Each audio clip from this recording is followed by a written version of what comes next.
saying goodbye to a son, brother, friend, and teammate. A touching tribute for 16-year-old Colin Brown outside the Cathedral Basilica.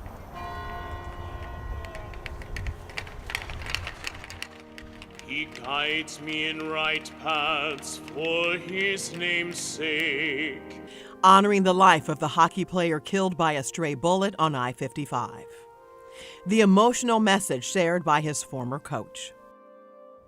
Thanks so much for joining us. I'm Kelly Jackson. We have team coverage as St. Louisans remember the teen. Justina Coronel is looking into the investigation of the shooting. But let's start with Holden Kurwicki, who was at Colin Brown's funeral. Holden is live outside the Cathedral Basilica in the Central West End. Holden. Well, Kelly, this morning, hundreds of people packed inside the Cathedral Basilica to pay their final respects to Colin Brown. That includes his former teammates at CBC and the African Americans, who all wore their jerseys as a show of support for a kid who they all said just had an uncanny ability to make everyone smile. Now, during the 45-minute service, we heard from Brown's head coach with the African Americans, who shared stories about the hardworking 16-year-old who went out of his way to do things the right way and lead by example. He recalled how excited Brown was to play hockey at CBC as his teammates lined the procession for a ceremonial stick-tap send-off. Now, there wasn't a dry eye in the crowd as Jakubik shared his message to the kid affectionately known as Brownie during their final visit in the hospital.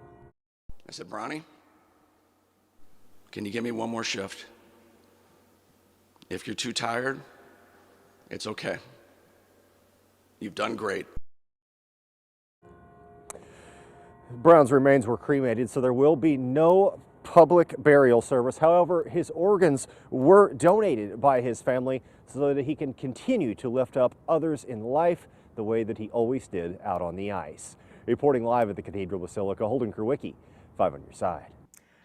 Right now, St. Louis police are still trying to figure out who fired the stray bullet that hit Colin Brown. Justina Coronel continues our team coverage from police headquarters downtown. Well, Kelly, police tell us the investigation remains very active and ongoing, but they need help. They need input from the community. We have over, I think, close to 300 different homicides that are open in the bi-state region. In one of those cases, 16-year-old Colin Brown. The CBC junior was shot by a stray bullet while traveling on Interstate 55 near the Loughborough exit on November 23rd. Unfortunately, Colin Brown's homicide was very random. Since starting in 2006, Crime Stoppers has relied on the community to try and solve cases like this one. Multiple billboards are flashing these signs on several highways. The messages are meant to motivate. Any information that anyone may have about what occurred that night would be extremely helpful in this investigation.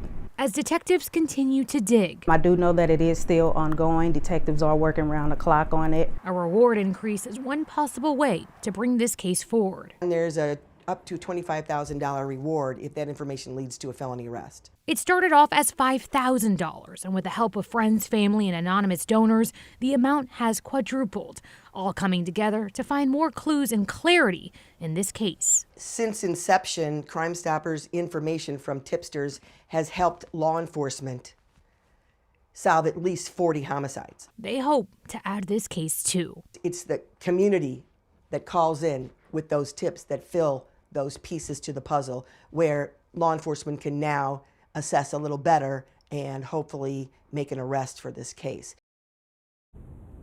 We're told some footage has been handed over to police, but of course they want more. If you happen to have any information from November 23rd, you're asked to contact Crime Stoppers at 1-866-371-TIPS. Reporting live, Justina Coronel, 5 on your side.